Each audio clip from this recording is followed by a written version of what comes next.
일을 했어요. 결국 개선에서 돌아왔습니다. 그러니까 다른 장수들이 시기가 나서 비웃었어요. 전쟁터에 나서 한 번 이긴 거 가지고 그게 뭐가 대수냐. 너희 어머니는 뭐 장터에 가서 뭐 일하는 사람 아니야? 그 다음에 너희 아버지는 술주정뱅이 아니야? 그러면서 그 가문을 꼬지셨습니다. 그러면서 그래도 우리는 우리 아버지가 장수고 나도 장수고 우리 아들도 장수다. 그래서 한껏 자기의 가문을 과시를 했어요. 그러니까 이것을 쭉 듣고 있던 그 가문이 좋던 장수가 뭐라고 대답한 줄 아십니까? 그러자 이 장수가 대답하기를, 그래, 나는 이제 내 가문은 오늘부터 나로부터 시작한다. 이렇게 대답했답니다. 그렇습니다. 예, 오늘 나로부터 시작한다. 그 유머를 보면서 그렇습니다.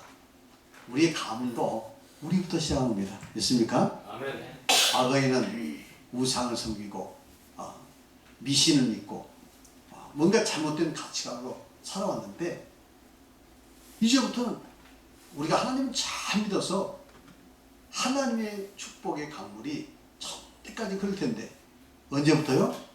나부터 되는 겁니다. 내가 조상 되는 거예요. 믿습니까? 아멘. 아브라함이 조상이 돼서 그 온 그의 자자손이 복을 받듯이 내가 조상이 돼서 이제 온 우리의 가문이 복 받을 거 아니겠습니까? 아멘. 믿습니까? 아멘. 그때 후세 사람들은 기억할 거 아니겠어요. 우리 뱃대조 할아버지가 예수 잘 믿어서 우리 온 가정이 복 받았어. 우리 멧대조 우리 조모님께서 이렇게 하나님 잘 믿으셨는데 이렇게 우리 온 가족이 복을 받았어. 믿습니까? 아멘. 이렇게 고백할 날이 있을 줄 믿습니다. 그러니까 우리 과거가 중요한 게 아니에요. 우리 조상이 어떤 날 중요한 게 아니라 지금 내가 하나님을 진심으로 잘 믿고 하나님 뜻대로 살고 이렇게 말씀 중심으로 살고 이렇게 되면 우리는 새로운 가문이 나로부터 이룰 줄 믿습니다. 아멘. 그래서 저는 우리 가문이 이제는 나를 통해서 자자손손 복을 받길 바랍니다. 아멘. 수천 명, 수만 명이 복을 받길 바랍니다. 아멘. 마찬가지로 또 우리 참빛교회도 마찬가지입니다. 우리 지금부터 정말 이대로 열심히 하면 또 하나님 뜻대로 하면 하나님께서 우리 참빛교회를 통해서 다 많은 사람들이 다 복을 받고 구원받게 될 거 아니겠습니까? 아멘. 우리가 이런 하나님 말씀 안에서 그 정신 안에서 앞으로 우리 교회를 잘 섬겨나가면 반드시 하나님께서 우리 교회를 통해서 더 많은 사람들이 복을 받고 또 이 나라 이민족의 복음 전파에 그런 귀쓰임 받는 우리 안디옥 교회 같은 교회가 될 수 있을 줄 믿습니다. 아멘. 그러면 후시 사람들이 그렇게 생각하면 정말 참빛교회가 시작돼서 이렇게 우리가 지금 복을 받고 있다고, 그러죠? 그렇게 생각 아니겠습니까? 50년, 60년, 100명 지나면 틀림없이 수만 명이 우리의 이런 헌신과 수고를 통해서 반드시 그들도 하나님께 감사로 고백하고 정말 영육간에 복받는 귀한 성도가 될 수 있을 줄 믿습니다. 아멘. 그런 자부심을 가지시기 바랍니다. 아멘. 자, 그럼 이제 140쪽. 우리 성도가 죄 가운데 머물러 있을 수 없는 이유. 우리 성도가 죄 가운데 머물러 있을 수 없는 이유. 우리 구원의 문제는 죄의 해결의 문제입니다. 그렇습니까? 그래서 이 죄의 해결은 우리 인간의 어떠한 노력, 어떠한 이 방법으로도 불가능하다. 오직 예수 그리스도의 십자가의 이 능력, 그 은혜로만이 죄의 문제를 해결할 수 있다. 믿습니까? 그런데 여기에는 또 함정이 있습니다. 이러한 그 은혜의 진리를 잘못 이해하고 또 그 오용을 해서 잘못돼 가지고 오히려 죄를 짓는데 담대하고 또 죄를 짓고 나서 그 양심의 가책을 면하는 수단으로 이용하는 경우가 있습니다. 뭔 말이죠? 예, 세상 말도 약 좋다. 뭔 말이죠? 남용 말고 약 좋다고 남용 말고 또 뭐라고 이야기죠? 약 좋다고 남용 말고 아무 약이 좋은 건 사실이지만 그 약도 제대로 먹어야지 약이라고 무조건 주워 먹으면 되겠습니까? 그렇잖아요?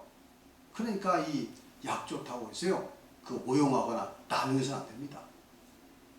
마찬가지 이 예수 그리스도의 십자가의 이 은혜를 오용하거나 남용하면 안 된다 이 말이에요. 믿습니까? 그래서 정확하게 예수 그리스도의 십자가 은혜는 그 하나님의 뜻 안에서 우리가 그 은혜 안에 있을 때에 죄의 문제가 해결되고 우리 구원이 확증될 수 있을 줄 믿습니다. 믿습니까? 그 오늘 이제 배우셔야 돼요. 그래서 우스갯말로 그러잖아요. 참 예수 믿는 사람 편리했겠다고. 일주일 동안 죄 몽땅 쳐놓고 그 다음에 주일날 가가지고 주야 하고 회개하면 다 용서받으니까 얼마나 편리했냐고. 이런 이 우스갯소리가 나오는데 이것은 하나님의 은혜를 잘 모르는 또 왜곡한 그런 잘못된 신앙이다. 이렇게 말씀드릴 수 있겠습니다. 자, 이제 그 읽어보면 죄가 자백만으로 용서될 수 있기 때문에 무슨 죄를 짓든지 관계없다 라고 생각하는 어리석은 신자들이 있을 수 있습니다. 그렇습니까? 있습니까? 없습니까? 그럴 수 있을 수가 있어요. 어리석, 내가 그래서 이 성도라고 말을 안 썼습니다. 신자. 어리석은 교인들이 있다 이 말이죠. 그들은 죄사함의 은혜를 잘못 이해하여 죄 짓는데 담대하며 죄에 대한 양심의 가책을 면하는 수단으로 은혜를 이용하는 경우가 있습니다. 그들은 죄가 자백만으로 용서될 수 있기 때문에 무슨 죄를 짓든지 관계없다 라고 생각하며 예수 그리스도의 십자가를 모독하고 더럽히기는 어리석고 무지한 자들이요 저주를 받아 마땅한 자들이다. 이런 자들은 그런 사람들이죠. 이건 제가 막 한 말 아닙니다. 이건 바울사가 그렇게 이야기했어요. 로마서 3장 8절에 보니까 다 같이 시작. 또는 그러면 선을 위하여 악을 행하자 하지 않겠느냐.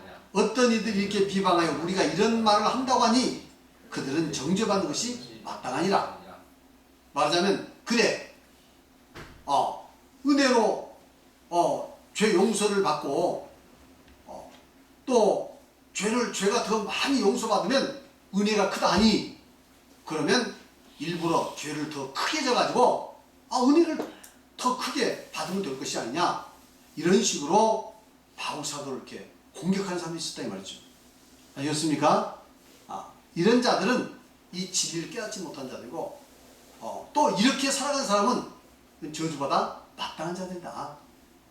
이해하시겠습니까? 절대로 우리 물가성으로 거듭나서 이제는 예수의 십자가의 은혜로 죄 용서받아서 구원하는 이 진리가 절대로 오해돼서 남용돼서는 안 된다. 잘못 쓰여서는 안 된다. 하는 것을 말합니다. 그러면 그 사람도 구원 못 받아요. 예수 믿는다고 다 구원받는 게 아닙니다. 그렇죠? 그래서 이 거듭난 성도들은 죄사함의 은혜가 있다고 마음대로 죄 질 수 있습니까? 없습니까? 없지요. 오히려 죄를 미워하고 계명을 지키며 말씀에 순종하여 거룩하게 살기를 힘써야겠죠. 죄를 멀리하고 거룩하게 살기 위해서 힘쓰는 것이 하나님의 은혜와 예수 그리스도의 사랑을 알고 깨달은 성도의 마땅한 태도입니다. 이해하시겠죠? 그래서 로마서 6장 1절 12절 한번 다 같이 시작. 그런즉 우리가 무슨 말하리요? 은혜를 더하게 하려고 죄에 거하겠느냐? 그럴 수 없느니라. 죄에 대하여 죽은 우리가 어찌 그 가운데 더 살리요? 은혜를 더하게 하려고 죄에 거하겠느냐? 은혜를 더하게 하려고 죄에 거하겠느냐? 그럴 수 없느니라. 그럴 수 없느니라. 죄에 대해 죽은 우리가 어찌 그 가운데 살리요?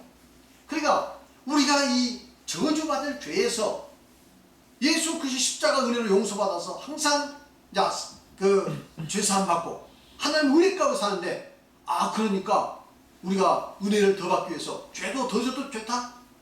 이건 있을 수 없는 이야기죠. 그렇습니까? 로마서 6장 15절로 그러잖아요.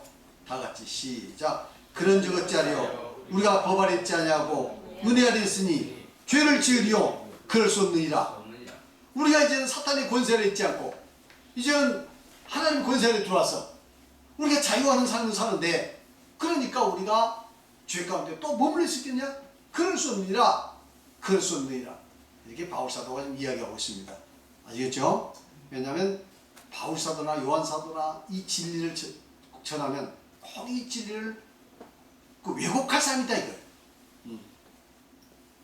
그러니까 지금 이게 염려가 돼서 이런 말씀을 하는 것입니다. 요한일서 2장 1절에 보면 다같이 시작. 나의 자녀들아, 내가 이것을 너희에게 쓰면 너희로 죄를 범치 않게 하려 함이라. 만일 누가 죄를 범하여도 아버지 앞에서 우리에게 대언자가 있으니 곧 의로우신 예수 그리스도라. 왜 요한 사도는 이와 같이 이야기했을까요? 왜 이렇게 이야기했을까요? 여기서 이제 읽어보면 이것을 너에게 쓰면 에서 이것을 너에게 쓰면 이것이란 뭘까요? 자녀들아, 내가 이것을 너에게 쓰면 이것이 뭘까요? 이것은 그 앞에 요한일서 1장 7절 9절까지 이야기해요. 이것이란 자백을 통한 죄사함의 가르침이에요. 이게 우리가 이제 예수 그리스도의 십자가 은혜를 의지하고 십계명을 굳게 세우고 자백만 하면 죄 용서받는다 하니까 이것을 이제 이용해 가지고 죄를 짓는데 담대하고 아무렇지 않게 생각할 사람이 있을 수 있기 때문에 지금 이 글을 쓴다 이거죠. 그러면서 자녀다 내가 이것을 너에게 쓰면 너희로 범죄치 않게 죄를 짓지 않기 위해서 이걸 쓴 것이 죄를 져도 괜찮다 하기 위해서 쓴 게 아니라 이 말이죠. 그래서 만일 그러나 죄를 안 지려고 노력했지만 누가 죄를 범하여도 죄를 범하면 아버지 앞에서 너에게 죄 대언자가 있으니 곧 의로우신 예수 그리스도. 예수께서 우리를 위해서 대언해 주시니까 낙심하지 말고 일어서서 우리는 하나님 앞에 우리 죄를 정직하게 자백하고 그 죄 가운데 회개해서 그 죄 가운데 계속 머물러 있지 말아라. 이렇게 지금 말씀하고 있는 것입니다. 아시겠죠? 우리 성도들이야 우리는 지금까지 보수적으로 이렇게 믿음 생활을 했기 때문에 별 문제되지 않지만 훗날 잘못하면은 이렇게 이러한 진리를 왜곡해 가지고 죄 짓는데 담대하고 그리고 또 죄 짓고 나서도 거기에 대해서 진정으로 자백하지 않으면서도 마치 자백한 것처럼 거짓 자백하면서도 자백하는 점 생각할 수가 있기 때문에 이런 말씀을 지금 했습니다.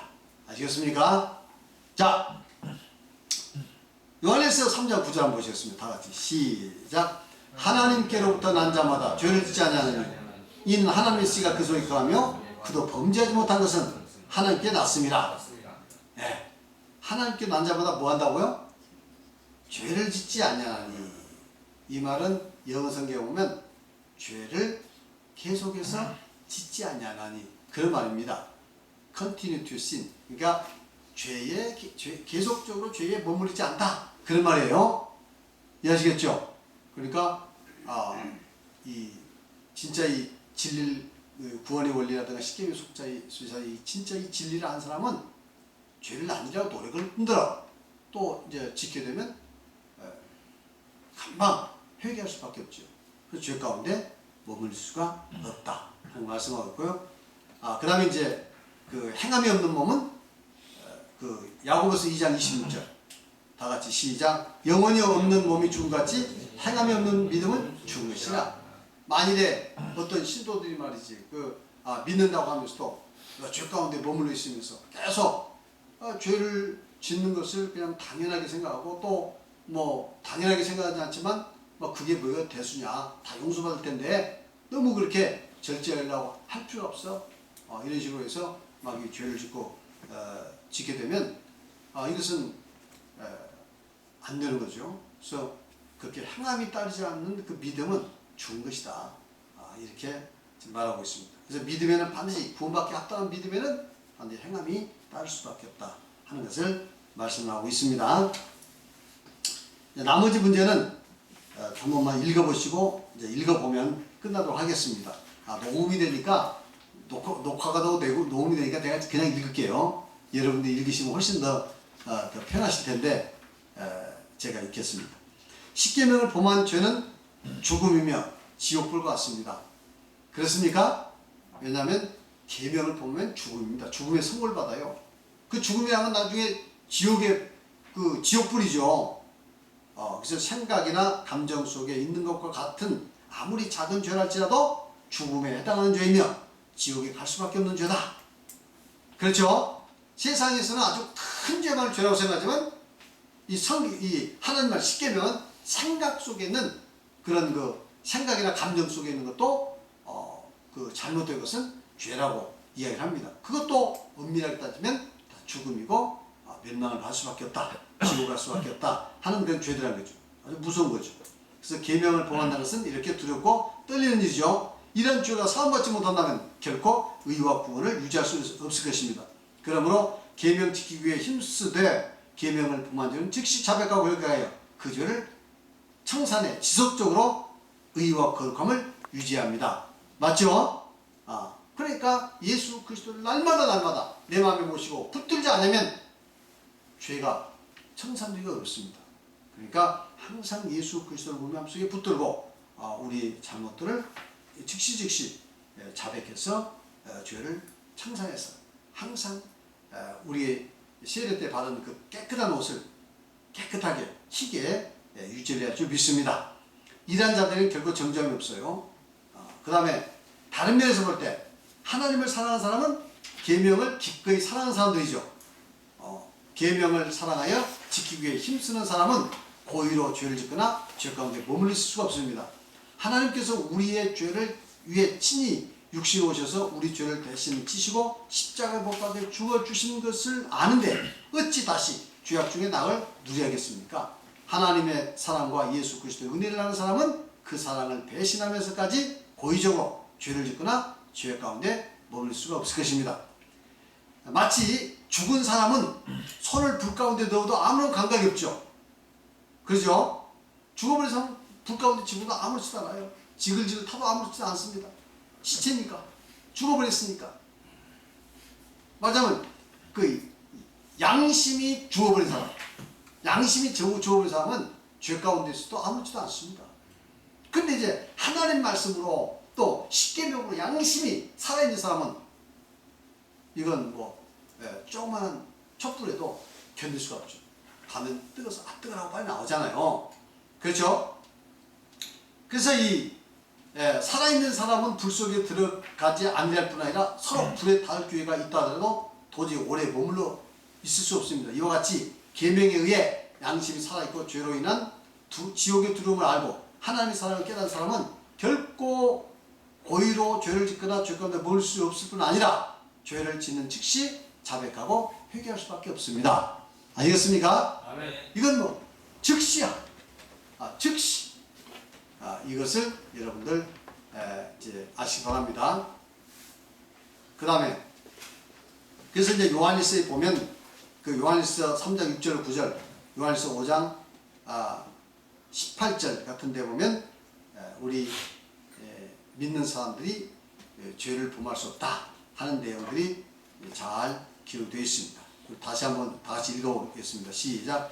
그 안에 거하는 자마다 범죄하지 아니하나니 범죄하는 자마다 그를 보지 못하였고 그를 알지도 못하였느니라. 하나님께로부터 난 자마다 죄를 짓지 아니하나니 이는 하나님께서 그 속에 거하며 그도 범죄하지 못하는 것은 하나님께로부터 났습니다. 여기서 그 안에 거한 자, 하나님 안에 거한 자는 범죄하지 않는다 이 말이죠.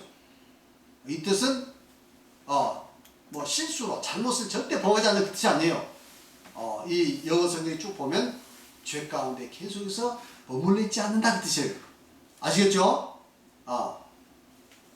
그래서 하나님께로 났기 때문에 이 고의적으로 죄를 짓고 그 죄 가운데 절대 머물릴 수가 없다 하는 겁니다.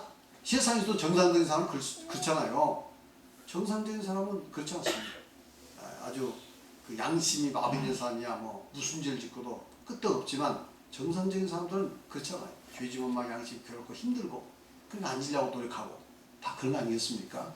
하물며 우리 물가슴을 거둔 사람이 오죽하겠어요.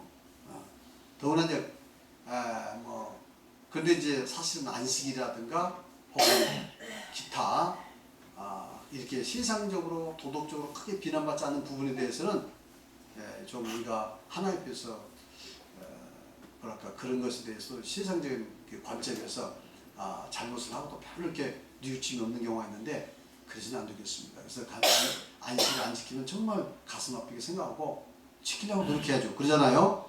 뭐 안식일 이거 뭐 세상적으로 도덕적으로 비난받지 않는 일이니까 그냥 안식을 안 지키도 태연 자약하거나 뭐 괜찮다고 생각해서 안 돼요. 세상에서 사람들이 비난하는 그 죄를 진 것 같이 안식일을 안 지킬 때 저희 죄송하게 생각하고 양심의 가책이 오고 하나님께 회개할 줄 아는 그런 마음이 있어야 할 줄 믿습니다. 그 다음에 이제 성도가 죄를 짓지 않고 성결하게 살기 위해서 노력할 이유 이것은 이제 제가 간단하게 설명드리도록 하겠습니다.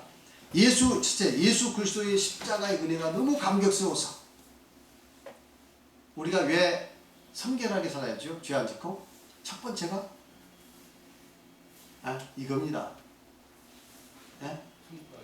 천국하기 위해서지만 또 이제 여기 보면 첫 번째 예수 그리스도의 십자가의 은혜가 너무 감격스러워서 아니 예수님께서 십자가에서 내 죄를 다 이렇게 사해 주시고 이 십자가 못 박으셨는데 돌아가셨는데 그런데 그 은혜를 생각하면 어떻게 내가 죄 가운데 죄를 짓고 고의로 죄를 짓고 죄 가운데 머물 수 있겠습니까?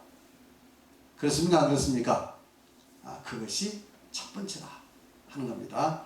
그래서 우리가 죄를 대할 때도 벌 받을까 봐서 안 짓는 걸 하고 똑같이 죄를 안 지어도 어떤 사람은 아이고 죄를 지면 벌 받아 죄를 지면 천국 못 가 하는 것보다도 그것도 좋은 거예요. 나쁜 게 아니라 그보다도 우리 주님께서 내 죄를 위해서 십자가에 못 박히셨는데 내가 어떻게 죄를 질 수 있겠어? 난 그럴 수 없어. 이렇게 십자가의 그 은혜를 생각하고 참아 우리는 절대 죄를 질 수 없다. 이러한 여러분 믿음이 있기까지 잘하시기 바랍니다. 그러한 믿음을 우리 하나님께서 기뻐하십니다. 단지 뭐 죄를 지면 벌 받을까 봐서 또 죄를 지면 지옥 갈까 봐서 이것도 좋아요. 그러나 한 단계 더 믿음이 성숙하시길 바랍니다. 그래서 갈라디아서 6장 10절에 보면 바울 사도 이렇게 고백했잖아요. 예수 그리스도 십자가에 대해서. 다 같이 시작. 그러나 내게는 우리 주 예수 그리스도의 십자가 외에 결코 잘할 것이 없으니 그리스도로 말미암아 세상이 나를 대하여 십자가를 못 박히고 내가 또한 세상을 대하여 그러리라. 나는 십자가 외에는 결코 잘할 것이 없다. 나는 이 십자가상에서 세상에서 내가 죽어버리고 세상은 나에게 죽어버렸다. 그게 무슨 뜻이죠? 더 이상 세상과는 관계없는 존재가 됐다. 그렇죠? 이렇게 내가 십자가상에서 그 세상과에 대해서 못 박혀버렸는데 또 세상에 쫓아가가지고 말이야. 세상에 닫고 유혹에 빠져가지고 만일 그런 이 세상의 죄악 중의 낙을 누린다면 이게 죽은 것입니까? 안 죽었죠. 이 죽은 시체가 다시 살아나가지고 지금 뻘짓한 거죠. 자, 그 다음에 갈라디아서 5장 24절 다 같이 시작. 그리스도 예수의 사람들은 육체와 함께 그 정욕과 탐심을 십자가에 못 박으니라. 십자가에 목을 박았다 이거죠. 죽여버렸다 이거 아닙니까? 근데 그놈의 죽은 이 정과 욕심 다시 살아나가지고 내 자신을 사로잡으면 되겠습니까? 그 망령이. 그럼 안 되겠죠? 아멘. 그렇습니까? 아멘. 할렐루야. 저렇게 아멘 소리가 크게 나와야 돼. 왜 이렇게 아멘 소리가 안 나고? 아멘 하면요. 그것을 하나님께 쌓아간다는. 네, 맞습니다. 아멘. 하나님께서 양식으로 먹는. 맞아요. 그래서 어떤 사람은 그러려고 말씀을 듣을 때 아멘 하는 것은 마치 음식을 삼킬 때 꼴까닥 하는 소리하고 똑같다고. 넘어가는 소리하고 똑같다고. 안 넘어가면 소용없죠. 아무리 입에서 씹어도 안 넘어가면 소용없죠. 꼴까닥 넘어가야지. 마찬가지로 아멘 소리는 그와 같은 것이다. 아멘, 할렐루야. 네. 아, 꼴까닥 하시네. 자, 예수께서 우리 죄를 위해서 십자가에 못 박혀 죽으셔서 우리 죄를 용서해 주시고 다시는 죄를 짓지 말라고 하셨는데 어찌 죄를 고의로 지으며 죄악 중에 남을 넣을 수 있겠습니까? 그 은혜가 너무 감격스러워서 고의로 죄를 지을 수 있습니까? 없습니까? 없습니다. 이렇게 되시길 바랍니다. 그 다음에 하나님과 더 깊은 교제를 나누기 위해서 하나님과 더 깊은 교제를 나누면 우리가 죄를 멀리하고 성결한 생활을 해야 합니다. 믿습니까? 아멘. 믿습니까? 아멘. 예, 그래서 요한일서 1장 5절로 7절에 보면 다 같이 시작. 우리가 그에게서 듣고 너희에게 전하는 소식은 이것이니 곧 하나님은 빛이시라. 그에게는 어둠이 조금도 없으시다는 것이니라. 만일 우리가 하나님과 사귐이 있다고 어둠에 행하면 거짓말하고 진리를 행치 아니하거니와 그가 빛 가운데 계신 같이 우리도 빛 가운데 행하면 우리가 서로 사귐이 있고 그 아들 예수의 피가 우리를 모든 죄에서 깨끗하게 시키시오. 할렐루야. 아멘. 하나님은 빛이라. 빛은 뭘까요? 거룩함, 성결함 아니겠어요? 우리는 보통 뭐라고 해요? 이 죄악 세상을 캄캄한 어둠이라고 하잖아요. 성경에서도 이 세상을 뭐라고 합니까? 죄악 세상을 캄캄한 어둠이라고 하잖아요. 어둠의 세상. 캄캄한 죄악의 어둠의 세상. 캄캄한 죄악의 어둠의 세상에 사는 사람은 이 하나님과의 진정한 사귐을 갈 수 없다 이거죠. 빛 가운데 갈 때에 하나님과 사귐이 있고 아멘. 빛 가운데 갈 때 하나님과 사귐이 있고 그의 아들 예수의 피가 늘 깨끗해야 된다 이 말이에요. 어둠 가운데 있으면서 주여 십자가 그래 안 된다는 거죠. 빛 가운데 가면서 그죠? 하나님과 사귐을 가지면서 이렇게 믿음 생활할 때 우리가 우리 죄를 차별할 때 우리 용서해 주신다는 거지. 아니 어둠 가운데 거하면서 막 자기 마음대로 막 어둠 속에서 죄악 중에 이 그 쾌락을 탐닉하면서 그 다음에 일주일에 한 번씩 와가지고 주여 죄 용서해 주소서 한다고 해서 용서된 게 아니란 거죠. 아시겠습니까? 아멘. 착각해서는 안 됩니다. 빛 가운데 행하면 우리가 사귐이 있고 그의 아들 예수 피가 우리 모든 죄에서 깨끗게 하실 것이오. 아멘. 믿습니까? 아멘. 우리 성도님은 다 그렇게 사신 줄 믿습니다. 아멘. 그 다음에 이사야서 59장 1절 2절 다 같이 시작. 여호와의 손이 짧아 구원하지 못하신다니요 귀가 둔하여 듣지 못하신다니라. 오직 너희 죄악이 너희와 너희 하나님 사이를 갈라놓고 너희 죄가 그의 얼굴을 가려 너희에게 듣지 않겠습니까? 그러니까 이 죄를 짓고 이 죄를 회개하지 않고 죄악의 그 지금 삼잡혀 있으면 하나님과의 교제가 잘 안 되고 하나님 앞에 기도해도 상관이 안 됩니다. 아시겠습니까? 그러니까 기도할 때 제일 중요한 것은 먼저 진심으로 우리의 죄를 하나님께 고백하고 회개하는 일. 그거 없이 기도해봐야 하나님께서 기도 안 들으십니다. 그 다음에 하나님과의 영적인 교제도 딱 막혀가지고 신앙생활 재미가 없어요. 이해하시겠습니까? 아멘. 재미도 없고 흥미도 없고 막 지루하기만 하고 막 힘들고 이렇게 되는. 그런데 그런 죄의 문제가 다 해결되고 하나님과의 관계가 다 잘 이루어지면 하나님께 기도해도 잘 들어주시고 마음도 평안하고 하나님의 사랑이 항상 우리 마음속에 넘치게 되고 행복해 보니까 믿음 좋아요. 소통이 빨라지. 맞습니다. 소통이 잘 되죠. 자, 죄는 교제의 단절을 가져오죠. 하나님과의 교제는 성도의 가장 중요한 특권의 축복인데 죄를 짓고 그 죄가 하나님 앞에서 해결되자면 하나님과의 교제의 단절을 가져와 복된 믿음 생활, 하나님을 기쁘게 하는 믿음 생활, 응답받는 믿음 생활을 할 수가 없습니다. 아멘.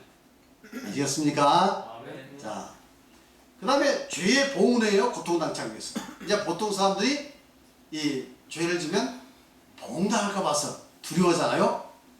뭐 그것도 하나입니다. 실제적으로 이 죄를 지면 거기에 대한 그 고통이 따른다, 보응이 따른다 하는 거예요. 자, 로마서 2장 9절 다 같이 시작. 악을 행하는 각 사람의 영에는 환난과 공고가 있으니 먼저는 유대인에게요, 그리고 헬라인에게요. 악을 행하는 각 사람의 영에게 뭐가 있다고요? 환난과 공고가 있다. 환난과 공고가 있다. 여러분이 다윗은 그 죄를 졌죠. 아주 큰 죄를 졌습니다. 이 죄도 달라요. 이렇게 그 하나님 말씀을 이게 잘 깨닫지 못한 사람들의 죄와 하나님 말씀을 많이 깨닫는 사람의 죄와는 똑같은 죄라도 하나님께서는 그 경중이 달라요. 무지한 자가 죄를 지은 것은 하나님께서 그래도 이렇게 좀 하나님께서 좀 봐주십니다. 아시겠습니까? 근데 진리 말씀을 잘 깨닫는 사람, 하나님을 잘 믿는 사람, 나온 사람이 예를 들어서 죄를 졌다. 그건 아주 하나님께서 굉장히 실망하시고 슬퍼하시고 또 징계를 크게 주십니다. 아시겠습니까? 그 다윗은 얼마나 하나님의 사랑을 많이 받았나요? 하나님을 또 얼마나 깊이 깨닫는 사람이에요. 그런 훌륭한 믿음의 사람 다윗이 죄를 짓습니다. 큰 죄를 짓죠. 이걸 보면 우리가 믿음 생활 잘한다고 해서 절대 방심해서는 안 됩니다. 아멘. 내가 믿음의 경륜이 얼만데 그래도 몇 년 사는데 나는 죄 안 질 자신 있어. 이런 큰 문제. 언제라도 잘못될 가능성이기 때문에 항상 뭐 해나니까 근신해. 그죠? 근신해야 합니다. 믿습니까? 아멘. 근신해. 어떤 유혹일 줄 몰라요. 다윗이 그런 간음죄도 있고 그 남편을 또 죽이고 하는 이런 아주 악독한 일을 했어요. 신앙인이 어떻게 악독한 일을 할 수 있느냐, 나는 그것이 참 궁금해요. 다윗같이 훌륭한 사람이. 근데 저같이 부족한 사람이 또 이게 어떻게 될지 정말 이게 하나님의 긍휼을 구합니다. 매일같이 기도해야죠. 그렇습니까? 아멘. 근데 처음에는 은폐하려고 막 했죠. 죄를 은폐하려고 했는데 하나님께 가만두시니까 선지자를 보내가지고 백주에 죄를 이제 낱낱이 밝혔습니다. 이때 태도가 사실은 태도가 중요해요. 그 자기 잘못을 백주에 누가 다 드러냈죠? 나단 선지가 다 드러내버렸어. 그랬을 때 왕의 입장에서 화를 벌컥 내면서 네가 감히 증거를 내봐. 무슨 증거가 있어? 건방지게 말이야. 보자 하니까 이게 너무한데? 이런 자로 죽여라!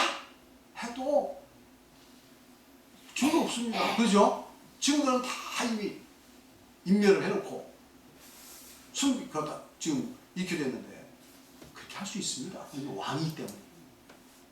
근데 다윗의 위대한 점은 바로 그거예요. 다 죄를 선지자와서 다 밝히니까 그 자리에서 불을 탁 뿌리면서 제가 죄를 졌습니다. 큰 축을 찔렸습니다 하고 무릎 꿇고 참회를 한 겁니다.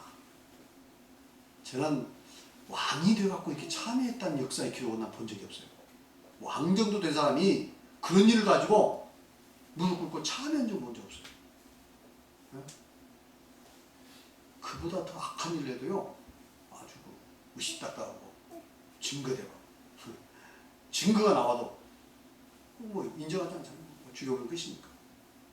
다윗의 위대한 점은 바로 그겁니다.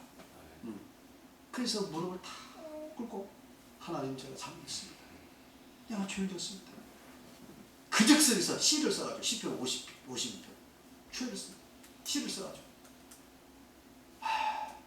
그러니까 하나님께서 곧바로 나단 선지자를 통해서 죄가 용서됐다고 선언을 해줍니다. 여러분, 그래 다윗의 회개는요 위대한 회개예요.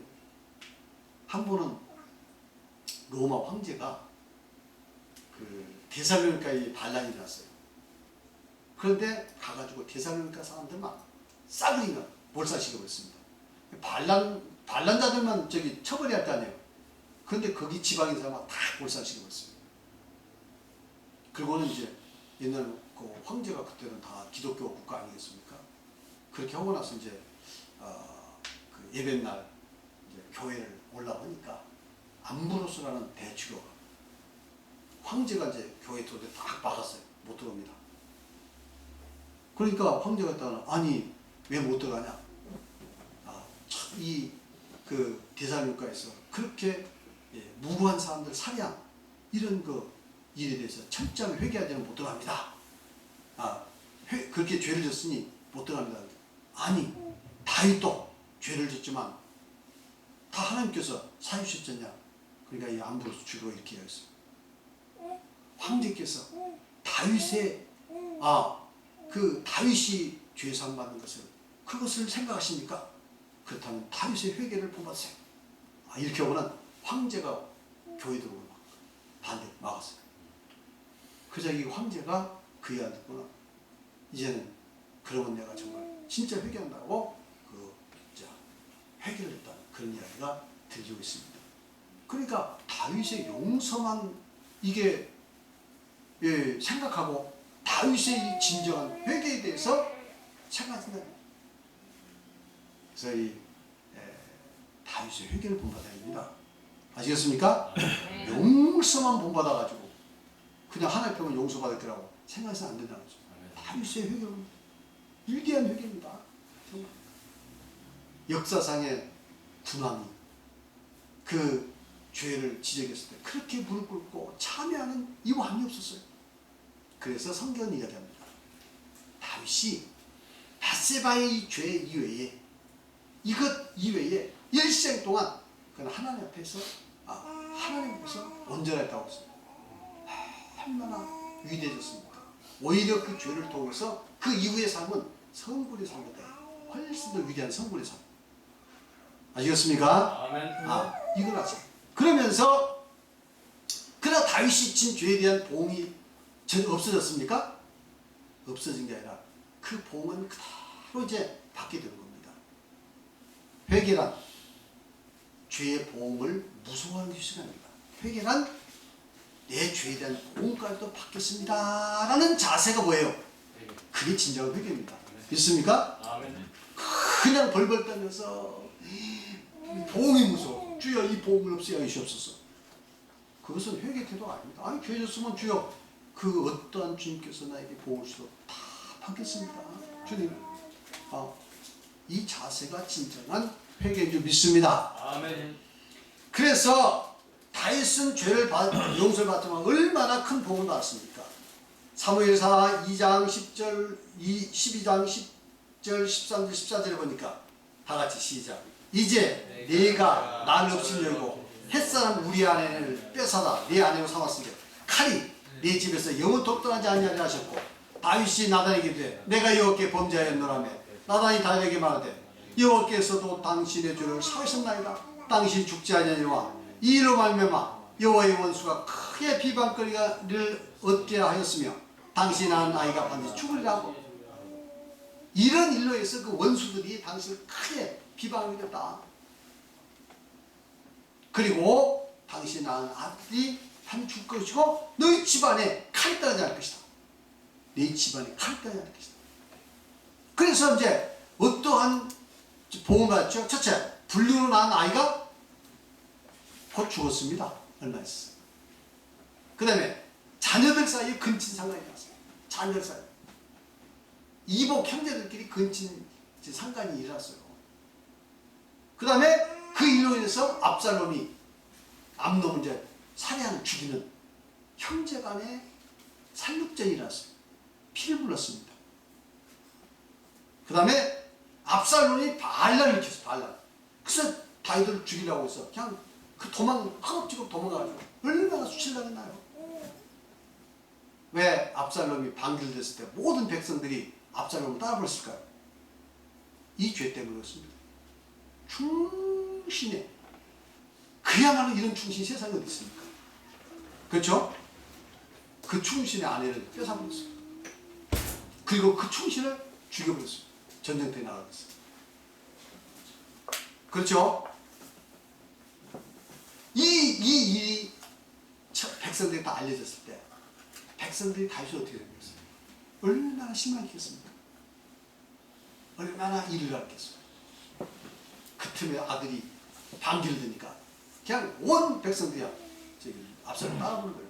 그렇지 않다면 어디 압살롬 따라지 못했겠습니까? 다윗이 누군데? 얼마나 훌륭한 사람인데. 그렇잖아요? 다 그 이유 때문입니다. 그러니까 사람이 죄를 지면 이와 같이 지도력도 없어지고 거의 그 사람들로부터 외면당하는 그게 되는 겁니다. 그래서 그렇게 된 거예요. 그 다음에 압살롬이 백주의 아버지 후궁들을 이 욕보이는 그런 폐륜적인 일이 또 일어났어요. 아시겠습니까? 왜냐하면 이 계책이 자기 옆에 있는 아히도빌이라는 그 모사가 압살롬에게 이야기합니다. 당신이 얼마나 당신의 아버지를 미워하는 걸 보여주시오. 그럼 백성들이 더욱더 당신을 따를 것입니다. 이걸 봤을 때 이 다윗의 죄로 해서 백성들이 얼마나 다윗을 증오하고 있는지 알 거 아니겠습니까? 그러니까 그 증오심을 말하자면 이용해서 그걸 보여줘야 돼, 당신. 그러면 백성이 더 딸 것이야. 그래서 막 그 아버지의 그 후궁들 백주에 막 욕을 보이는 이런 일을 했단 말이에요. 얼마나 부끄러운 일입니까, 세상에. 이런 일이야. 그 다음에 반역한 자기 아들 압살롬 죽었나 안 죽었나? 죽었죠. 나중에. 그러게 다윗은 만약 이런 죄를 안 졌더라면 천추에 참 성군으로 남을 뻔한데 그 이 죄로 말미암아 당대에는 말할 수 없는 그런 백성들로부터 비난과 자기 자식들의 그런 그 잘못들, 그 폐륜적인 이런 그 치욕을 보아야 했습니다. 어떻습니까? 죄를 짓고 이렇게 치욕적인 인생을 살아야겠습니까? 그렇죠? 아니면 우리가 하나님 말씀이니까 참 말씀에 순종해서 성결하게 삶으로 일평생 하나님의 은혜 가운데서 복되게 사시겠습니까? 아멘, 할렐루야. 너무 자명한 일입니다.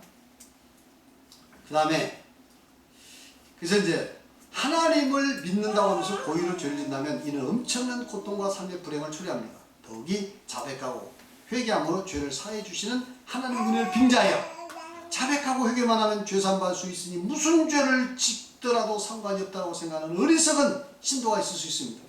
그러나 그것은 그 자체가 그 사상 자체가 구원을 받지 못한 사상이며 아시겠습니까? 구원을 받지 못한 사상이며 서로 진정한 회개를 통하여 죄사를 받다 할지라도 반드시 그 죄에 대한 자생적 보응이 있다는 사실을 자생적 보응이 뭐죠? 죄는 저절로 보응이 생겨난다 이 말이에요. 그것이 법칙이에요. 알아요?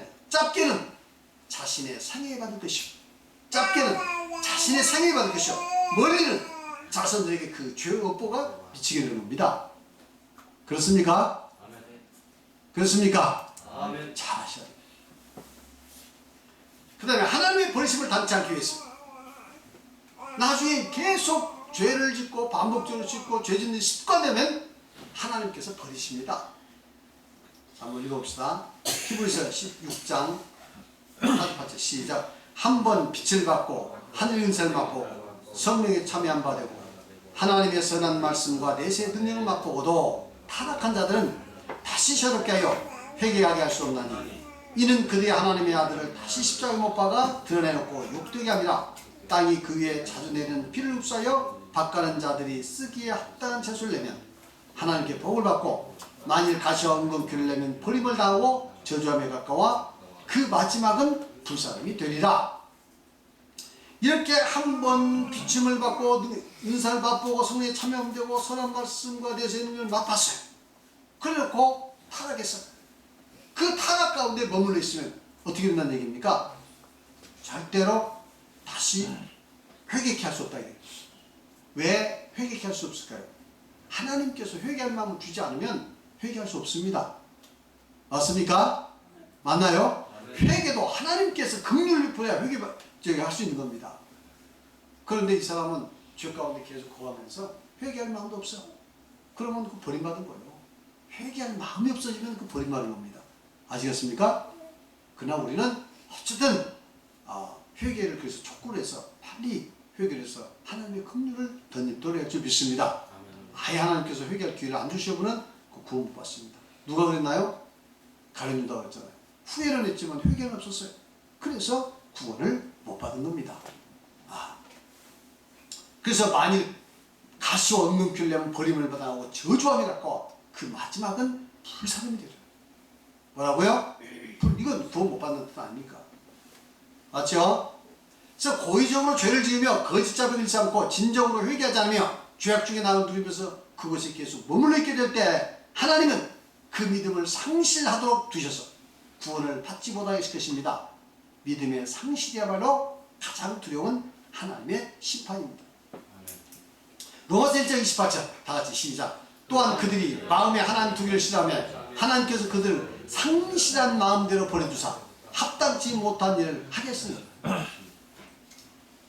하나님 뜻대로 안 사니까 하나님을 마음에 두기를 싫어하니까 오히려 죄악 중의 낙을 가지고 마음을 채우라고 하니까 하나님께서는 그를 어떻게 뒀다고? 상실한 마음대로 그냥 두어버려. 네 마음대로 네 마음대로 살아. 그래서 그냥 두어버렸다. 그 말 못 듣습니까? 그래서 구원 못 받게 했다는 거죠. 하나님께서 버리시면 회개할 마음도 없습니다. 그렇죠? 그래서 우리는 구원받기 위해서 지금 믿음 생활합니다. 믿습니까? 세상에서 잘 먹고 잘 사는 것도 중요합니다. 그러나 진짜는 믿음의 참된 목적은 바로 구원을 받는 데 있다. 그것을 위해서 정말 우리는 이 하나님 말씀 붙들고 이 구원의 원리에 따라서 믿음 생활 잘하고 죄악을 분리하고 성결하게 살도록 노력을 해야 될 줄 믿습니다. 할렐루야. 이상입니다. 질문 있습니까? 자, 한